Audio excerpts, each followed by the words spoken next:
এরকম একটা কুসন্তান রেখে গেছে। আর তার জন্য সদকায়ে জারিয়া না পাঠিয়ে তার আপনারা 2013 সালের 5ই মেতে এটা করেছিলেন। বিএনপি আপনাদের সাথে বেইমানি করেছিল। আসসালামু আলাইকুম আরহামতুল্লাহি ওবারাকাতুহু। দূরে এবং কাছে ফেসবুক এবং ইউটিউব যে যেখান থেকে আমাদের আজকের ভিডিওটি দেখছেন তাদের সবাইকে ইমরান 250 চ্যানেলের পক্ষ থেকে আন্তরিক মোবারকবাদ। দর্শক, আজকে আপনাদেরকে এমন একটি ভিডিও দেখাবো যেটা দেখার জন্য আপনারা মোটেও প্রস্তুত না। আপনার এবং আমাদের সবার বুকের ভিতরে অনেক কথা জমে আছে, অনেক কষ্ট জমে আছে, যেগুলো আমরা কাউকে বলতে পারি না, কোথাও লিখতে পারি না, কোথাও মন খুলে বলতে পারি না। যদি লিখি সেটাও সমস্যা, যদি বলি সেটাও সমস্যা। তো আজকে আমার এবং আমাদের কথাগুলো একজন মেজর তিনি তার মুখে বলেছে, যেগুলো শুনলে আপনি তাকে সেলিউট দিতে মন চাবে। তার কথা বলবো না আজকে, সোজা ওনার কথাগুলো আমরা শুনবো, তারপর আমাদের মন্তব্যগুলো আমরা কমেন্ট বক্সে লিখে তারপর বিদায় নেব। মিজানুর রহমান আজহারীকে দেখছিলাম বাংলাদেশের বিভিন্ন ধরনের ভালো কথাবার্তা বলছিলেন মানুষের উদ্দেশ্যে, পোষ্য পত্রিকা পুড়িয়ে ইত্যাদি ইত্যাদি করে তাকে দেশ থেকে বিতাড়নই করে ছাড়লো। এখন শুরু করেছে আরেকজন ইমানদার ব্যক্তি, ভালো মানুষ, মামুন সাহেবকে নিয়ে। উনি তো যথার্থ কথাই বলছেন। উনি সারা বাংলাদেশের মানুষ না খেয়ে আছে, বাংলাদেশের মানুষের চাকরি নাই, রোজগার নাই, খাবার নাই, আগামীকালকে বা আজকেরই কোনো নিশ্চয়তা নাই। সেখানে জনগণের টাকা দিয়ে শত শত কোটি টাকা খরচ করে সারা বাংলাদেশের আনাচে কানাচে কোনায় দৈত্য দানবের মূর্তি বানাচ্ছে। কিন্তু বুঝতে পারছে না যে তারও পতনের সময় চলে আসছে, তার পতনের সাথে সাথে এই মূর্তিগুলোও পতন হবে, এই মূর্তিগুলো ভাঙা হবে। মামুন সাহেবের সাথে সকল ইসলামিক দল এবং সকল জনগণ মিলে এই মূর্তিগুলো গুঁড়া করবে। সুতরাং জনগণের পয়সা অপব্যয় করা বন্ধ করেন। যে পয়সাগুলো দিয়ে মূর্তি বানাচ্ছেন এই পয়সাগুলো জনগণকে খাওয়ান। এইসব মূর্তি বানিয়ে মসজিদের মাঝখানে ছবি লাগিয়ে আপনার মৃত বাবার প্রতি আরো যত দোজকের আগুনের উত্তাপ বাড়াচ্ছে না, যেরকম এরকম একটা কুসন্তান রেখে গেছে। আর তার জন্য সদকায়ে জারিয়া না পাঠিয়ে তার জন্য দোজকের আগুন পাঠাচ্ছে এই দস্যু মেয়ে জনাব বাবুনগরী হুজুর হেফাজত ইসলামের। উনি একজন ইমানদার, আমার জানা মতো একজন ইমানদার মানুষ, আল্লাহর কাছের মানুষ। এবং আমি ওনার আগে যতগুলা কথা শুনেছি এবং দেখেছি ওনার বিভিন্ন কাজকর্ম, তাতে আমার বিশ্বাস উনি একজন ভালো মুসলমান। দেশপ্রেমিক হতে হলে ভালো মানুষ হতে হয়। একটা খারাপ মানুষ দেশপ্রেমিক হতে পারে না। আর যে ইমানদার মুসলমান ভালো মানুষ, সে দেশপ্রেমিকও তাকে আশা করা যায়। উনি একজন দেশপ্রেমিকও। উনি যতগুলা কথা বলছেন, যতগুলা কাজ করেন, সব দেশের জন্যই করেন। সুতরাং উনাকে এই আওয়ামী লীগ সরকার, এই দস্যু সরকার ওনাকে বহু হয়রানি করেছে। এই বয়সে ওনাকে, এরকম একটা বয়সে এরকম একটা মানুষকে, যে এত মানুষ ওনাকে পছন্দ করেন, ভালোবাসেন, তার পিছনে কারণ আছে যে উনি ইসলামটাকে শক্ত করে ধরে রেখেছেন এবং বাংলাদেশে ইসলামের চর্চাটাকে শক্ত করে এই যুব সমাজটাকে, যেটা শেখ হাসিনা নষ্টের পথে নিয়ে যাচ্ছে, উনি ওনাদের মতো মানুষরা, ভালো মানুষরা ভালোর পথে নিয়ে যাচ্ছে এই দেশের যুবক যুবতীদের, তাদেরকে ভালো কথা বলে। সুতরাং এসব ভালো মানুষকে তাদের পছন্দ হয় না। ওনাকে এই বয়সে, এই বয়স্ক অবস্থায় তাকে র্যাব নিয়ে, বিভিন্ন ধরনের রিমান্ডে নিয়ে অনেক অত্যাচার করেছে, যার বিচার হবে ইনশাল্লাহ এই বাংলাদেশের মাটিতে বিচার হবে। পরকালে তো আল্লাহ আশা করি করবেন, কিন্তু এই বাংলাদেশের মাটিতেও ওনাকে যারা অত্যাচার করেছে তাদের বিচার হবে ইনশাল্লাহ। আমি বাবুনগরী হুজুর সাহেবকে আমি একটা অনুরোধ করব। আপনার কথায় তো বাংলাদেশে 30, 40, 50 লাখ লোক নেমে যায়, যা হাসিনার অন্তর কাঁপিয়ে তোলে।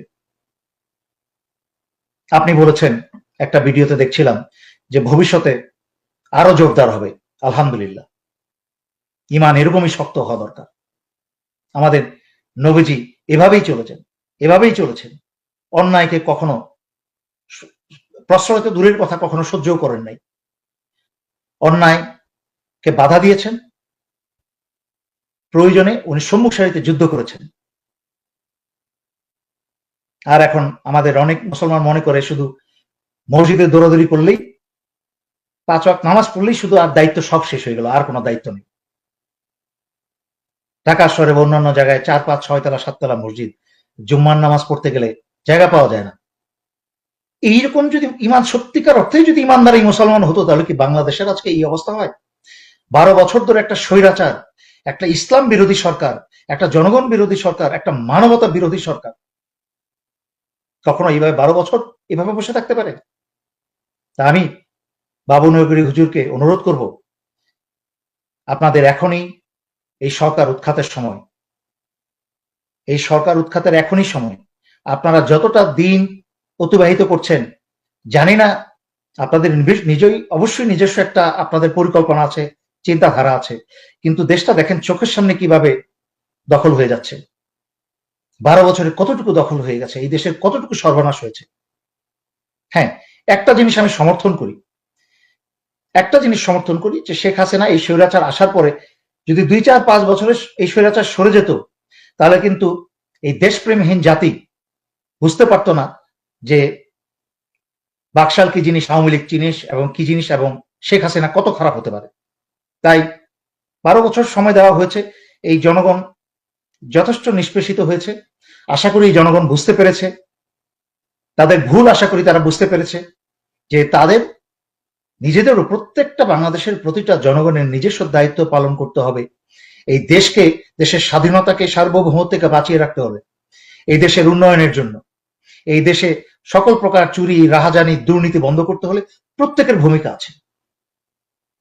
আপনি গিয়ে সরকারি অফিসগুলোতে জনগণ গিয়ে কাজ, কোন একটা কাজ চাইতে গিয়ে সাথে সাথে টাকা দিয়ে বসবে, টাকা দেওয়ার প্রস্তাব দিয়ে বসবে। মানে এমন একটা সিস্টেম তৈরি হয়েছে যে জনগণ মাথা নত করে মেনে নিয়েছে যে আমাকে টাকা দিতে হবে, না দিলে কাজটা হবে না।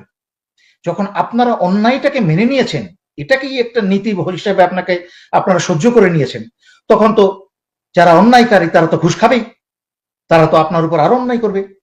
আগে দিতেন 10,000 টাকা ঘুষ, এখন চাই, তার যখন একবার দিয়েছেন 10,000 টাকা, তারপরের বার বলবে চাইবে 12,000, 15,000 টাকা। পাপ তো করছেনই। আজকে আপনার প্রজন্মকে ধ্বংস করেছেন, আপনার পরবর্তী প্রজন্মটাকে ধ্বংস করে দিয়েছেন। আপনি ঘুষ দিয়ে দিয়ে কাজ আদায় করেছেন। আপনার সন্তানগুলো এখন ছোট ছোট বাচ্চা, এরা যখন বড় হবে এরাও দেখবে যে আরে ঘুষ ছাড়া তো কাজ হয় না। কারণ তার বাবা ঘুষ দিয়ে দিয়ে অন্যায়ের বিরুদ্ধে প্রতিবাদ করে নাই, অন্যায় সহ্য করেছে, সহ্য করে ঘুষের বা দুর্নীতির একটা দেশ গড়ে তুলেছে। সুতরাং সন্তানরাও সেই একই পথে চলছে, তাদেরকেও ঘুষ দিয়ে যেতে হচ্ছে। বাবা কথায় কথায় নেত্রী বলে আসছে, নেতা বলে আসছে। শেখ হাসিনা বা অন্যান্য দলের যারা কুকীর্তিকারী নেতা নেত্রীরা আছে, বাবা তাদের অন্যায় অত্যাচার সহ্য করেছে, এসেছে, প্রতিবাদ করে নাই। এখন সন্তান ছোটবেলা থেকে বড় হতেই, এই ছোটবেলা ছাত্র বয়সেই বুঝতে পারছে যে এই ছোট কচি বাচ্চাদেরকে স্কুলের সামনে রোদ্রের মধ্যে লাইনে দাঁড় করিয়ে দিয়ে কোনো নেতা নেত্রীদেরকে ফুলের শুভেচ্ছা দিতে হয়, বা আরো অন্য অন্য মিটিং মিছিলে তাদেরকে থাকতে হয়। সেটা আগের বা তার বাবা দাদাদের তৈরি করে দিয়ে যাওয়া এই পরিবেশ। পরবর্তী প্রজন্মের বাংলাদেশটাকেও আপনার এই অন্যায় সহ্য করতে করতে ধ্বংস করে দিয়েছেন। তাই আবারও বলছি, বাবু নগরী হুজুরকে আপনি দয়া করে আপনার দলকে শক্তিশালী করে শীঘ্রই মাঠে নেমে আসার ব্যবস্থা করেন। আমার বিশ্বাস, আপনারা মাঠে নেমে যদি বসেন, যে শেখ হাসিনার পতন না হওয়া পর্যন্ত মাঠ থেকে সরবেন না। আমি জানি আপনারা 2013 সালের 5ই মেতে এটা করেছিলেন, বিএনপি আপনাদের সাথে বেইমানি করেছিল। তখন বাংলাদেশের র্যাবের এবং তখনের বিজিবির প্রধানরা দেশদ্রোহিতা করেছিল, এবং আল্লাহ সকল কিছুর চাক্ষুষ সাক্ষী, সব দেখেছেন। আল্লাহ বিচার করবেন, এবং ইনশাআল্লাহ দুনিয়ার বুকেও তাদের, এই বাংলাদেশের বুকেও তাদের বিচার হবে ওই গণহত্যার। কিন্তু এরপর আপনারা চুপ করে গিয়েছিলেন, কিন্তু মাশাআল্লাহ আবার শক্তি নিয়ে ফেরত এসেছেন। আপনারা ইনশাআল্লাহ, আমার বিশ্বাস, সশস্ত্র বাহিনীও নামবে, তার সাথে সারা বাংলাদেশের কম করে হলো 16 কোটি মানুষ আপনাদের সাথে নেমে যাবে। এই সশস্ত্র বাহিনীর সাথে, এই হেফাজতে ইসলামের সাথে, সবার সাথে আপনাদের সাথে এক কাতারে নেমে যাবে, এবং বাংলাদেশ থেকে এই স্বৈরাচার এবং তার দলের সকল মানুষ পালাতে থাকবে। কেউ উড়োজাহাজ নিয়ে পালাবে, কেউ হেলিকপ্টার নিয়ে পালাবে, আর যারা ছাগলের 3 নাম্বার বাচ্চার মতো যারা এখন ওই গালিগালাজ করে বেড়াচ্ছে আমাদেরকে, এরা তো পালাতে পারবে না। এই জন্য বারবার বলছি, আমাকে যারা গালিগালাজ করছেন তাতে আমার কিছুই আসা যায় না, কারণ আপনারা গালি দেন, কিন্তু আমি তো গালি নেই না। গালি নিলেন আমার গায়ে লাগবে। আপনার গালি দিলে আপনাদের মুখ খারাপ হয়, আমার কিছুই হয় না। আপনারা গালি দিলে আমার কিছু পাপ কমে। সুতরাং কিন্তু আপনারা এত বোকা যে এইটুকু বুঝতে পারেন না যে আমি যখন এই কথাগুলো বলছি আপনাদের জন্য ভালোর জন্য বলছি। আপনি কি মনে করেন যে সারা বাংলাদেশের যারা আওয়ামী লীগ করে না তাদের ভালোর জন্যই কথাগুলো বলছি, আর আপনারা বাংলাদেশের মানুষ না? আপনারাও তো বাংলাদেশের মানুষ, আপনাদের পরবর্তী প্রজন্মের ভালোর জন্য বলছি। এই হাসিনা আপা করে করে যে এত বছর 12টা বছর নিজের সুবিধা আদায় করলেন, দেশের তো ক্ষতি হলো, আপনার পরবর্তী প্রজন্মেরও ক্ষতি হলো। মনে করছেন কয়টা পয়সা জমিয়েছেন তাতেই হয়ে গেল?